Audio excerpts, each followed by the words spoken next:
Hey, David. Hey, Dean, good to see you. Good to see you, sir. Again, thank you. So I've got three different hypothetical scenarios that we're going to walk through for this episode. But first, let folks know a little bit about you. Yeah, sure. I'm David LaCombe. I'm a fractional CMO to early stage B2B companies in healthcare. And I bring the following mindset to everything that we do. I much rather do things where instead of moving from, let's redo that, Dean.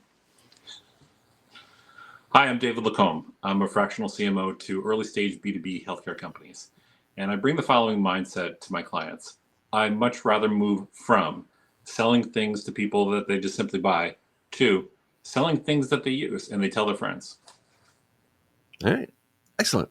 Okay. So, scenario number one, you've signed a new client, all the paperwork's done. They happen to be local. So, where I imagine a lot of your clients or most of your clients are virtual to you, this one is only 5 minutes from your home. So, you're going to actually go there on day one.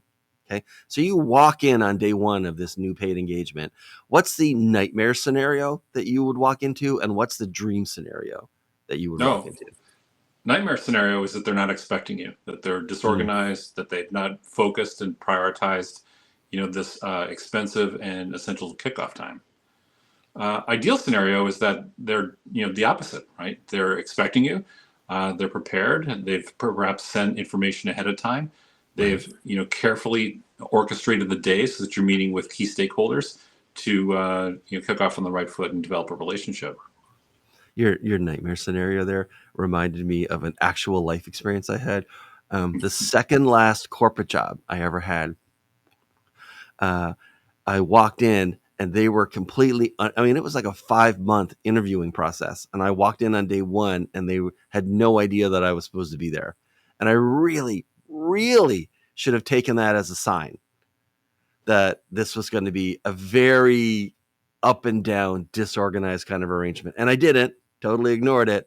And I was like, oh, forget it. So, yeah, okay. I didn't need that trigger, but thanks very much for that. Come on Uh, back, Dean. It's going to be oh, okay. my. Okay. So, back to our scenario. You, it's because it's still day one and you're on site that you've got like a 15-30 minute meeting arranged with the CEO. You sit down and the CEO says, David, so like welcome, and it's official, we're a customer now. I got to ask you, you work or deal with a lot more CEOs than I as a CEO here deal with CMOs. It's just the nature of your work versus mine.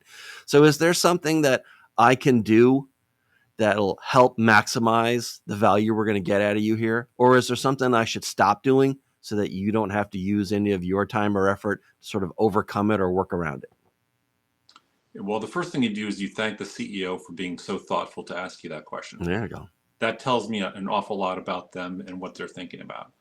The advice to the CEO is that let's be candid with each other, right? So, for Mm-hmm. example, hiring a fractional CMO is a significant investment, and it only really pays dividends if they understand legitimately why they hired you, right?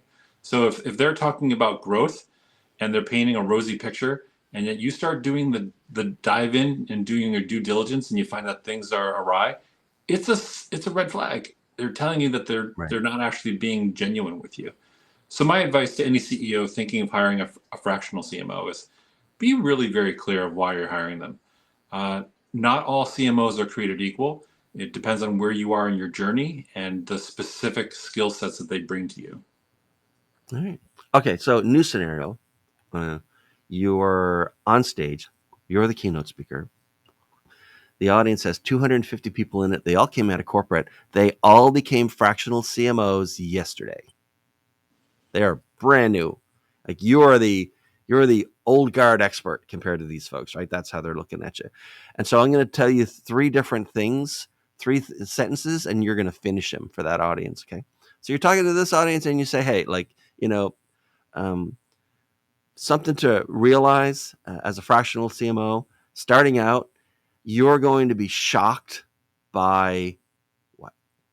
How often organizations hire you under the pretense that you're the fractional CMO and actually want you to be an entry level marketer? Hmm. What do you mean by that? They want you to do tactical things. Can you work on this Oh, campaign brief? Can you proofread this copy? Can you help us to develop a content calendar? All right. So they want it's pure execution. Yeah, it's All right. agency, low level agency work. Right. Okay. All right. The next sentence, and take as long as you want to finish it. Um, what you guys are going to be surprised by is that many customers just don't understand. Many customers really don't understand the complexity of executing strategy, Yeah. that there's often an uncomfortable moment where we have to reconcile strategic growth expectations with people's to-do lists, which are ridiculously long. All right. And then you're getting towards the end of your speech there. Some intern is trying to like signal you to get off the stage. They're going to bring up the music, right? And but you're determined as they sort of move you off the stage with the big hook. Yeah. But like, by the way, one lesson I want to make sure everyone understands here: when it comes to fractional CMOs getting clients, it is what? Is being honest about what your superpower is. Yeah. The term itself, fractional CMO, is meaningless. You have to really be able to be clear in your own mind of like what specifically you do that brings value to your customers. Right. All right. Okay, so that's the end of our second scenario, and let's roll into our third one. It's a big conference. You're on the floor of the convention, kind of thing, and you're talking to companies who are prospective clients. So we're going to spend a little time talking about prospective clients. Okay? So first off, you're talking to these prospective clients. They're talking, I'm sure, they're in the market for looking for a fractional CMO, so they're talking to other chief marketers. And when the time they get to you, they want to talk about certain things. As they talk to you about and mention certain things, what's overrated when you're talking to prospects these days, and what's kind of criminally underrated that you think a lot more of prospective clients would do well to pay attention to or understand. So, it could be a tool, a platform, a concept, latest shiny thing. What's overrated these days in marketing? What's underrated? The most overrated thing in marketing today is Yeah. measuring too many things that just simply don't matter. Yeah. And the thing that's most underrated is spending time with customers and understanding their struggling moments. Okay. And then what's underrated? Yeah, okay. Like what's most criminally underrated? The most criminally underrated marketing behavior today is not spending enough time with customers, Right. understanding what's their struggling moment. What are they trying to do? How are they managing it today? Why would they even consider replacing what they're currently doing for something different? If you can't answer that question, nothing else that you're going to do as a marketing leader will make a bit of difference.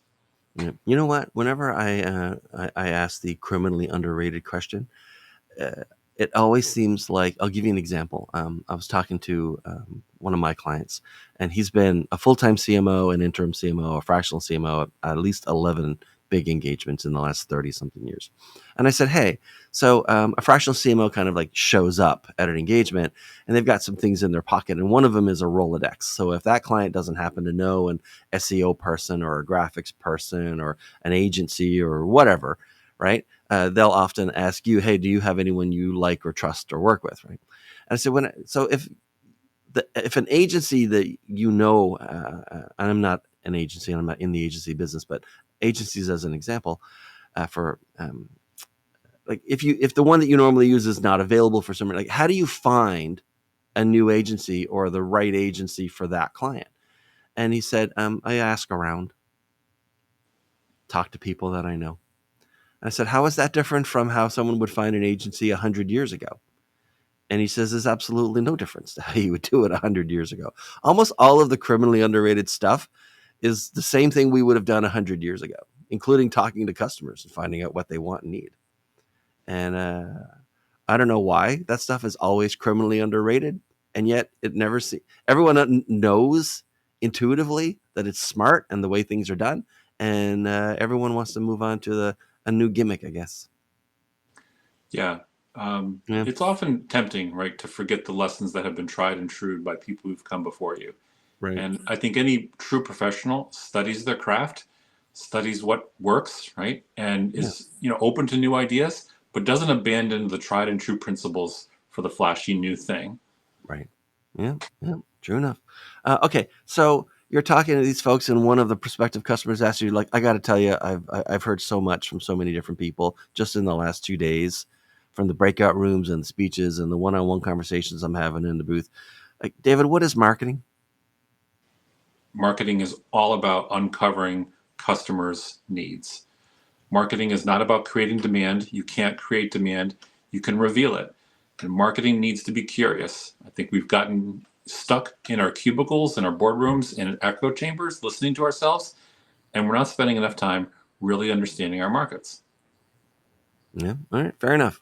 And then, as you're talking to prospective clients, what's a couple of your green flags? And like, oh yeah, like this could be fun. I think I'd enjoy working with them. And what are a couple of red flags? Like, not for me, and I'm not even sure they should ever be talking to any fractional CMO. So two Yeah, green flags, two red flags.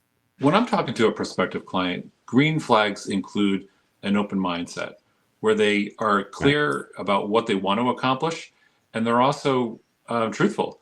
Look, we've tried these things. These things work, those things didn't. We're not quite sure we have the solution yet. We'd like an Right. outside opinion. Those signals to me reveal a lot about how they go about organizing their business. Openness. Yeah. Openness. Exactly. Curiosity. Yeah. Yeah. And the red flags. A red flag would be that they've got this all figured out. Listen, Mm. if you've got this all figured out, you don't need me. Right. And if you're convincing yourself that you're right, you're not going to be open to people questioning because they're seeking to understand. You're going to resent it. So, this goes back to you should always be really very clear as to why you're hiring somebody. If you Right. can't, link that to like some type of really significant moment in the future, then don't hire them. Yeah. Okay. And okay, so I have one more question. And it's going to be sort of a strange question, but I'll leave it to you how you want to pursue it. Um, you can ask, you can either send out an open question to the audience and see what responses we get back over time, about anything you might want to ask the audience about. The audience of this podcast, by the way, primarily, in order, neither one of these is a majority, but the largest minority are heads of sales. The second largest group, CEO/founder. Third largest group, head marketer. According to LinkedIn, these are the three categories of, for who watches. So you can sort of ask an open question to the audience. You can ask an open question about fractional CMOs, and this is relatively rare, but you could ask a question of me if you want to, since you're the only guest this time. If I could ask your audience only one question, Yeah. it would be this. What is it that you're doing today to educate and hone the skills of your go to market teams? And when I talk about go to market, I'm talking about sales, marketing, customer experience, and even product. Mm-hmm. How are you assessing their competence? Where are you making investments in the team?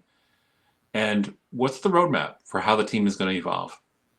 What are some of the investments they should look at possibly making?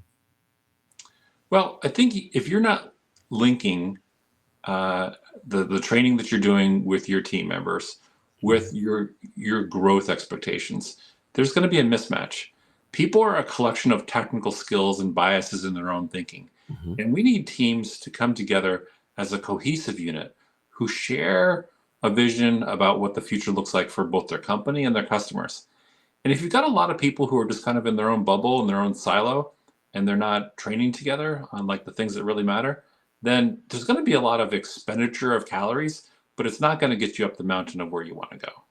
And if you were talking to a potential client and you're in a meeting with their current, right, executive leadership team, and the conversation gets around to, go to market, what would you tell them typically a company should avoid unless they know what they're doing? What are I the think pitfalls or the common places that people misspend the money? the number one thing that you should avoid is delegating the accountability and responsibility of the go-to-market, output Right. to a line function. Whether it be, Mm-hmm. a growth officer or VP of sales or a CMO. The CEO owns the strategy. They own GTM, and they lead right side by side with all the different functional leaders to be able to execute the vision. If you delegate that, you really deserve the results that you're going to get. All right. All right. David, these days, who should be reaching out to you? And what's the best way for them to get in touch with Yeah, the people who I hope will reach out to me include founders and presidents of early stage companies that have let's start that over. The people who should reach out to me include founders and presidents of early stage companies who are growth minded, who are looking for an external champion to listen to them, to guide them on how you're actually going to achieve growth.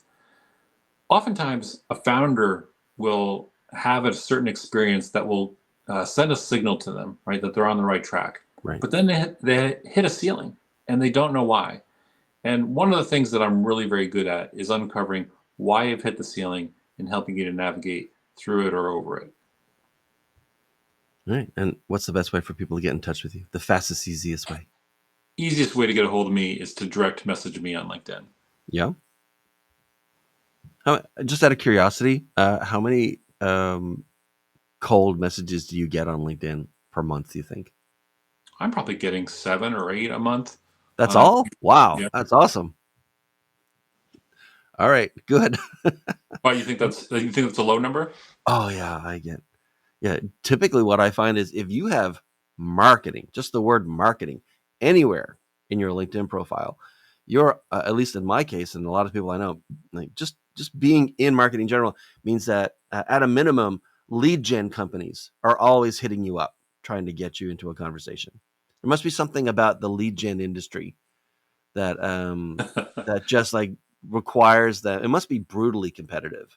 Yeah, I Uh, misunderstood your question. I thought you were talking about opportunities for me. yeah, no, I mean I mean, just generally, how many oh, times you get? generally, it's just ridiculous. Yeah, And the ones that are really most I offensive are bet. the ones who are trying to sell something that I'm not even involved in. So they're truly not even looking to see what I do. Yeah, yeah. All right, fair enough. All right, David, thanks for being here. This is fantastic. Thanks, Dean. Thanks for watching, everyone. We'll see you in the next one. Bye.